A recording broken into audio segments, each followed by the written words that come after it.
મહેમાનો, શુભ્ર જ્ઞાતિજનો,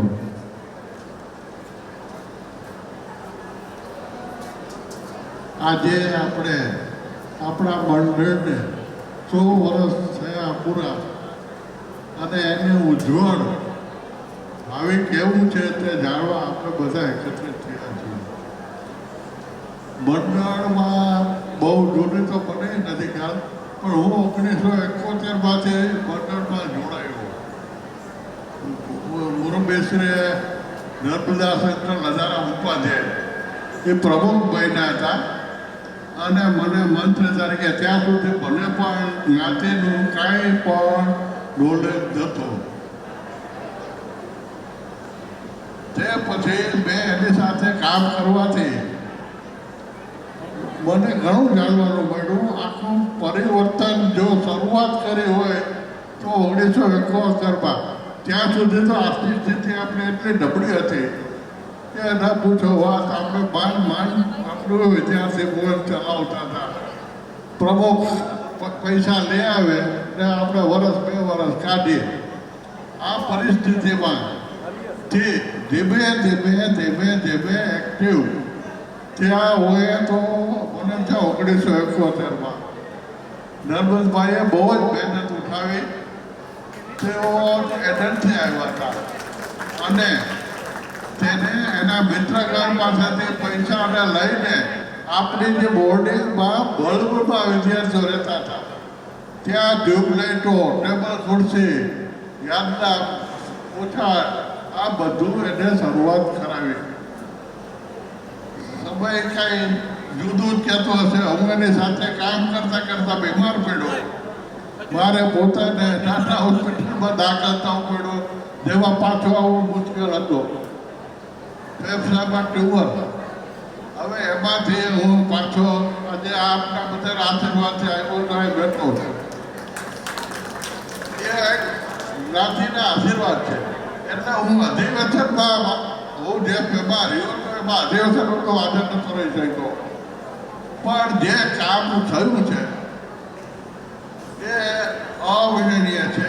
તે પછી તો ઉત્તરોત્તર બધા મહાનુભાવો, પ્રમુખો એક્ટિવ વ્યવસ્થિત રહી અને આપણે જે બે જ્ઞાતિને 1971માં જોઈતી હું ગામડામાં ગયો હતો અને જે પરિસ્થિતિ જોઈતી અને તે પછી હું પાછળ 10 વર્ષ ગયો ત્યારે આપણને એમ થાય કે વાહ, આપણી જ્ઞાતિ પોતાના મંડળ આપણે જ્ઞાતિના લોકો માટે કેટલું કરે છે અને બધાનો સાથ અને સહકાર એના શક્ય જ નથી.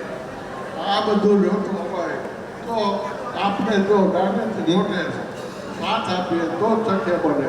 આજે તમે જોશો કે આપણે વિદ્યાર્થી પ્રવૃત્તિમાં કેટલો આપણા લોકો બોર્ડિંગમાં ભણેલા લોકો બહુ ઉચ્ચ સ્થાને પહોંચેલા છે.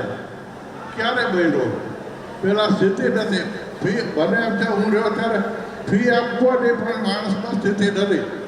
આજ આપણે લગભગ મફત આપણા બધા વડવાઓએ પૈસા ભેગા કરી અને લોકોને ભણાવ્યા છે. એને આપણે કોઈ દિવસ ભૂલી શકીએ નહીં. આ બધી કામ કરવાની સ્થિતિમાં મને જો હું પણ નાસીપાસ વચ્ચે થયો હતો કે આ બધું કેમ આ તો આમાં કેવું રીતે કરવું, આ બધું ભેગું કરવું. તો મને પણ બાદેવ હતા બીજા જે મને પ્રેરણા સ્ત્રોત છે. મને કે નહીં, કામ તો કરવું જોઈએ તો આ બધું આપણી જ્ઞાતિ આગળ વધે. તે પછી તો એક પછી સારા પ્રમુખો, એક્ટિવ પ્રમુખો જેને કહી શકાય. પહેલાં તો પૈસા દે હતા, એક નામના પ્રમુખ રહેતા હતા, બાકી કામ કરવાવાળા કરતા હતા. આ પરિસ્થિતિ હતી. અત્યારે તો પ્રમુખ ઇવન ટ્રસ્ટીઓ પણ દોડાદોડી કરતા થઈ ગયા છે અને આપણું વિદ્યાર્થી ભવન ક્યાં પહોંચ્યું છે તમે જોઈ શકશો. આપણી જ્ઞાતિની વાડી સહેલાઈથી નથી થઈ, બહુ મહેનત ઉઠાવી છે.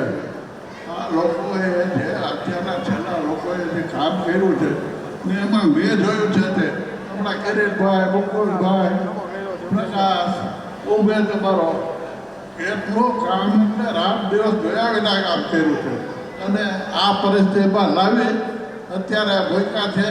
નસીબદાર એટલો છે અમારો ઉમેદ કે આજે એ પ્રમુખ થયો અને આજે આ 100 વર્ષ આપણે ઉજવીએ છીએ. હું એને અભિનંદન આપું છું અને ખૂબ રાજી થઉં છું. મારા ખૂબ આશીર્વાદ ઉત્તરોત્તર આવા કાર્યકર્તા મળતા રહે અને આપણું જ્ઞાતિ ઉત્તરોત્તર પ્રગતિ કરતી રહે.